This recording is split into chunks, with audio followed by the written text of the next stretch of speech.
দেশের জওয়ানদের জন্য, তাই তো? যারা সারা রাত দিন নিজের ফ্যামিলি নিজের পরিবারকে ছেড়ে বর্ডারে ডিউটি করেন, এখানে ওখানে ডিউটি করেন, কাদের জন্য? আমাদের জন্য, তাই তো?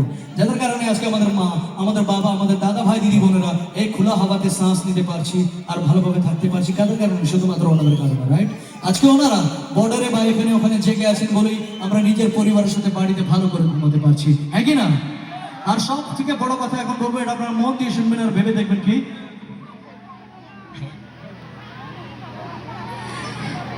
মন দিয়ে ভেবে দেখুন, এই পৃথিবীতে শুধুমাত্র আমাদের দেশের জওয়ানরাই আছেন যারা আমাদের জন্য নিজের বুকে গুলি খেয়ে শহীদ হয়, তাই তো? আর কেউ আছে কি যারা আমাদের জন্য শহীদ হয়?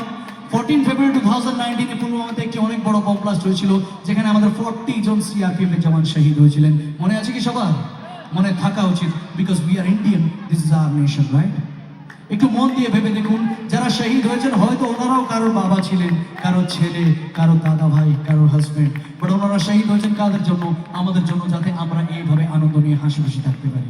ওনারা শহীদ তো হয়েছেন, বাট শহীদ হতে হতে হয়তো ওনারা কি বলেছেন জানেন? হয়তো ওনারা এই বলেছে कि देश से है प्यार तो हर पल ये कहना चाहिए, देश से है प्यार तो हर पल ये कहना चाहिए, मैं रहूं या ना रहूं भारत ये रहना चाहिए, राइट? আমরা কোনো সিনেমার হিরোর কথা বলছি না, কোনো সলমান খান, শাহরুখ খান বা কোনো অমিতাভ বচ্চনের কথা বলছি না, আমরা কথা বলছি কাদের? আমাদের রিয়েল হিরো, আমাদের দেশের জওয়ান, রাইট? ওনারা তো আমাদের কোনো শহীদ হবে, আমরা কি হতে পারি শহীদ? আমরা পারি না, আমরা কি পারি? আমরা ওনাদেরকে সম্মান দিতে পারি, তাই তো? তো আজকে আপনাদের অগ্রগামী সংঘের তরফ থেকে ওনাদেরকে সম্মান দেব। এই সম্মানটা দেওয়ার জন্য কি করতে হবে তার আগে আমি একটা জিনিস বলি। আমি আজ অব্দি এত বড় শিল্পী হতে পারিনি, আমি অনেক পুরনো একজন 2012 সালের জি বাংলা সারেগামাপার সিঙ্গার। আমার এত বড় ক্ষমতা হয়নি যে আপনাদের মতো গুণী মানুষজন যারা বসে আছেন তাদেরকে দাঁড় করানোর মতো আমার ক্ষমতা নেই, বাট আমি রিকোয়েস্ট করতে চাই যাদের পায়ে কোনো কষ্ট নয় তারা এক মিনিটের জন্য দাঁড়িয়ে পড়লে খুব খুশি হব। এই দাঁড়ানোটা তাদের জন্য যারা আমাদের জন্য নিজের বুকে গুলি খেয়ে শহীদ হয়েছেন। এভরিওয়ান, সকলকে বলতে চাই এরকম সম্মান যদি নিজের দেশের প্রতি থাকে তাহলে সত্যি আমরা মন খুলে বলতে পারি সারে জাহাঁ সে আচ্ছা হিন্দুস্তান হামারা। আজকে অগ্রগামী সংঘের তরফ থেকে আমাদেরকে শ্রদ্ধাঞ্জলি দেব। শ্রদ্ধাঞ্জলি দেওয়ার জন্য ক্যান্ডেল চাই, মোমবাতি চাই, পরে কোনো হাতে নেই। বাট যাদের কাছে স্মার্টফোন আছে ফ্ল্যাশ লাইটটা জ্বালাবে লাইক এ ক্যান্ডেল। এটা আমি সতীশ গজমের বলছে বলে নয়, এটা আপনাদের মনের ভিতর থেকে এই আলো তাদের জন্য যারা আমাদের জন্য নিজের বুকে গুলি খেয়ে শহীদ হয়েছে। সকলকে বলতে চাই, সকলে হাত দিয়ে যায়।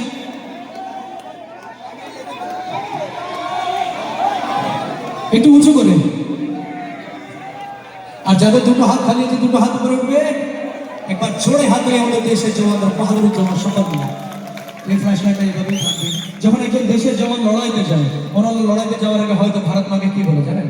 হয়তো ওনারা এই বলে, किसी गजरे की खुशबू को महकता छोड़ आया हूँ, मैं मेरे लिए नहीं सी चिड़िया को चहकता छोड़ आया हूँ, मुझे अपने सीने से लगा लेना तू है भारत माँ, मैं अपनी माँ की सूनी बाहों को तरसता छोड़ आया हूँ।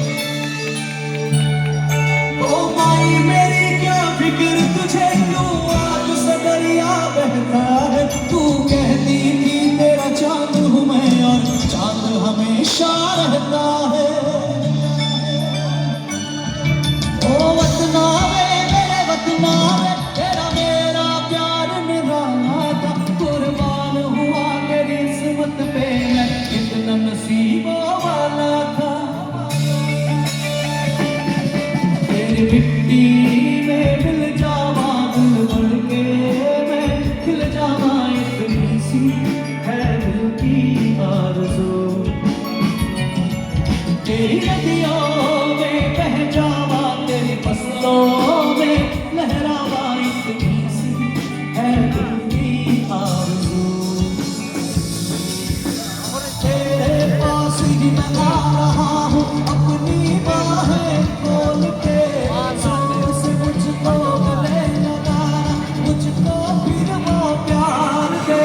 तू ही बंदगी है, तू ही मेरी मोहब्बत है, तेरे ही पैरों में जन्नत है। तू तुझा भगवान माँ तुझे सलाम, माँ तुझे सलाम, सबाई गाइए अभी और अम्मा तुझे सलाम, माँ तुझे सलाम। वंदे ओ वंदे ओ वंदे मातरम, वंदे मातरम, वंदे मातरम, वंदे मातरम। वंदे मातरम।